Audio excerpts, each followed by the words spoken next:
Shut up and sit down.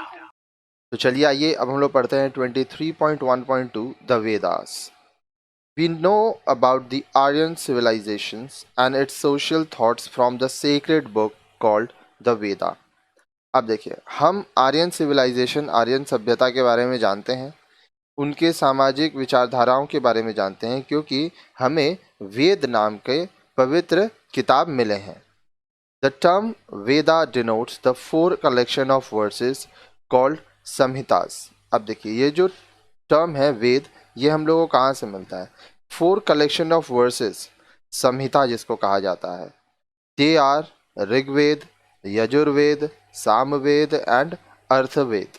अब इनको क्या कहा जाता है? ये वेद चार हैं: ऋग्वेद, यजुर्वेद, सामवेद और अर्थवेद. The term Vedic literature denotes the whole mass of literature that the Aryans produced during the first 1,000 years or more of their settlement in India. अब देखिए, ये जो हम लोग वैदिक लिटरेचर की बात कर रहे हैं, ठीक है, इसमें क्या है? आर्यंस के समय जो भी साहित्य रहा, ठीक है, वो हमारे सामने आता है पहले 1,000 साल या उससे ज़्यादा के बारे में, जब भारत में लोग सेटल होने लगे.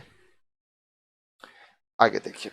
The Vedic literature comprises of Samhitas, Brahmanas, Aranyakas and Upanishad. अब जो वैदिक साहित्य है उसमें हम लोग संहिता के बारे में, ब्राह्मणास, अरण्यकास और उपनिषद के बारे में पढ़ते हैं. These four are replaced in a chronological sequence. अब ये जो है, इनको एक समय दर समय सूची में बनाया गया है, रखा गया है. They represent the four successive stages in the development of Vedic literature. The earliest text is Rig Veda Samhita. अब देखिए, इनके चार चरण माने जाते हैं जिसमें वैदिक लिटरेचर जो है, जो वेद इतिहास है, साहित्य है, उसका विकास हुआ. और इसमें सबसे पहला जो माना जाता है वो है ऋग्वेद संहिता. आगे देखिए. Of these, the Rig Veda was the first to be composed. अब इन सब में से सबसे पहले ऋग्वेदा को बनाया गया था, लिखा गया था. It is regarded as the foundation of the Vedic literature. अब यह माना जाता है कि जो वैदिक लिटरेचर है, जो वैदिक साहित्य है, उसका यह नींव है. The Rig Veda is divided into 10 chapters or books called mandalas. Rig वेदा जो है उसको 10 चैप्टर्स में बांटा गया है, या आप कह सकते हैं 10 किताबों में बांटा गया है, जिसको मंडल्स कहते हैं. The hymns were composed of Vedic sage or rites over a very long period. अब उस समय जो hymns बनाए गए, जो मंत्र बनाए गए, वो वैदिक सेज और राइट्स के हिसाब से काफ़ी लंबे समय तक बनाए गए. The Rig Veda hymns are simple expression of everyday desire of the early Vedic people for such material gains as cattle, horses and food.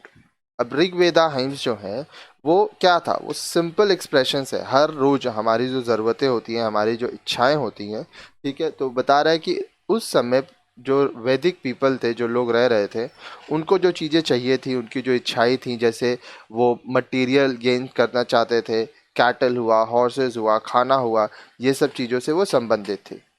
Sometimes they also contain prayers for victory in war, for rain और children.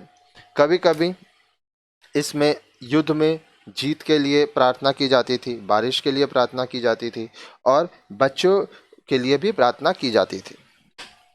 They are addressed to such Rigvedic deities, Indira, अग्नि, वरुण, सूर्य and others.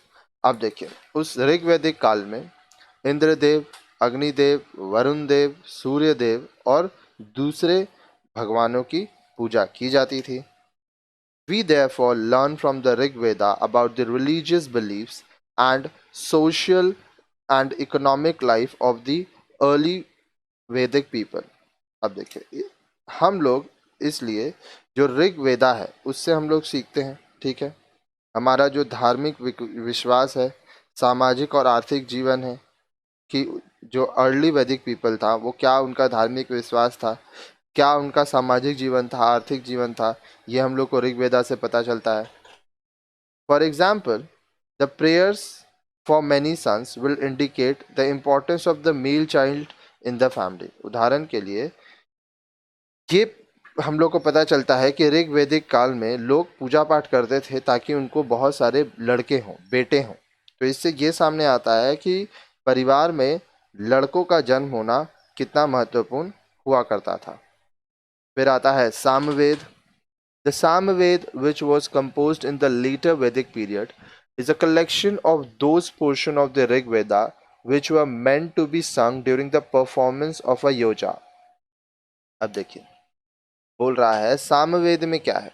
ये letter वैदिक period में बनाया गया और इसमें ऋग्वेदा के उन अंशों को लिया गया जो कि गाया जाता था। कब? योजा के समय। Since it is mostly the hymns of the Rig Veda which have been reproduced in the Samveda, the literary and historical value of the latter is lesser। अब देखिए, हालांकि जो सामवेदा है उसमें ऋग्वेदा के ही हाइम्स लिए हुए हैं, ठीक है, इसलिए इसका जो ऐतिहासिक महत्व है और इसका जो इतिहास है, जो साहित्य है, वो ऋग्वेदा से कम है। But the importance of Samveda lies in its rhythm and melody, which is supposed to possess a kind of magical power।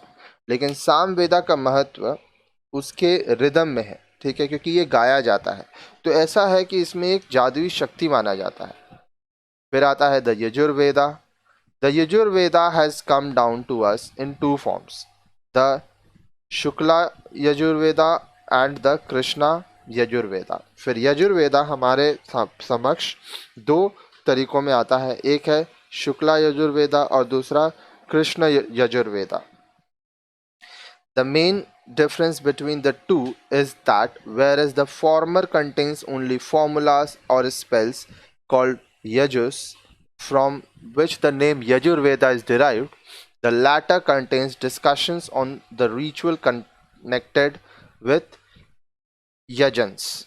अब देखिए, अब इन दोनों में शुक्ला यजुर्वेदा और कृष्णा यजुर्वेदा में मुख्य अंतर यही है कि जो यजुर्वेदा है, ठीक है, उसमें क्या होता था कि फॉर्मूलाज और स्पेल्स है, ठीक है, जिसको यजुस कहा जाता था, और लेटर जो दूसरा है उसमें जो भी नियम होता है, रिचुअल्स होता है, उसके बारे में डिस्कशन किया गया है। फिर आता है अर्थवेदा।